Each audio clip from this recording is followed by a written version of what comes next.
ออกจากบ้านแต่สาวจนค่ำเลี้ยวเบื้องตัวก็ดำกายจน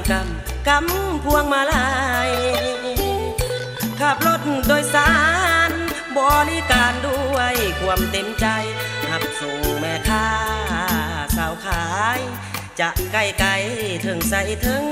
กันถึงแม้นลำบากยุ่งยากบ่ได้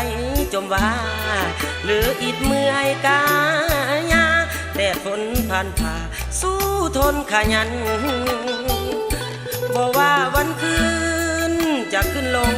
ส่งถึงอันสานชีวิตอ้ายหนุ่มโดยสารหาประกันทางความปลอดภัยแท็กซี่เจ้าเก่าเคยเอาใจทุกท่านอีกภาคส่วนหนึ่งนั้นคือรถขนส่งท่องเที่ยวทางไกลรถเมล์สองแถ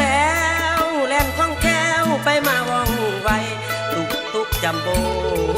เดินไปคอยหับใส่ตลอดเวลา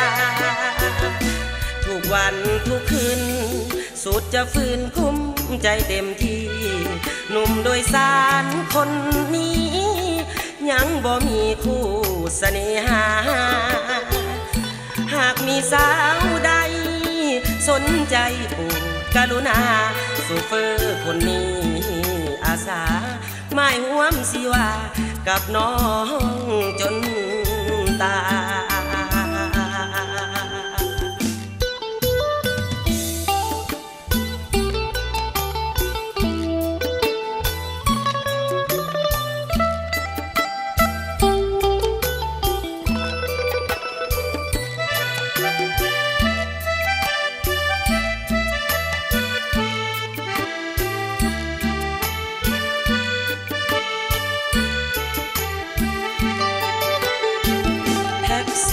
เจ้าเก่าเคยเว้าเอาใจทุกท่านอีกภาคส่วนหนึ่งนั้นคือรถขนส่งท่องเที่ยวทางไกลรถเมล์สองแถวแล่นคล่องแคล่วไปมาว่องไวตุกจัมโบ้เดินไปคอยหับใส่ตลอดเว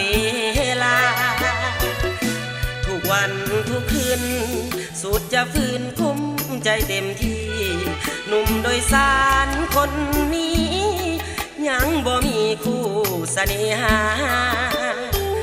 หากมีสาวใดสนใจโปรดกรุณาโซเฟอร์คนนี้อาสาไม่ห่วมสิว่ากับน้องจน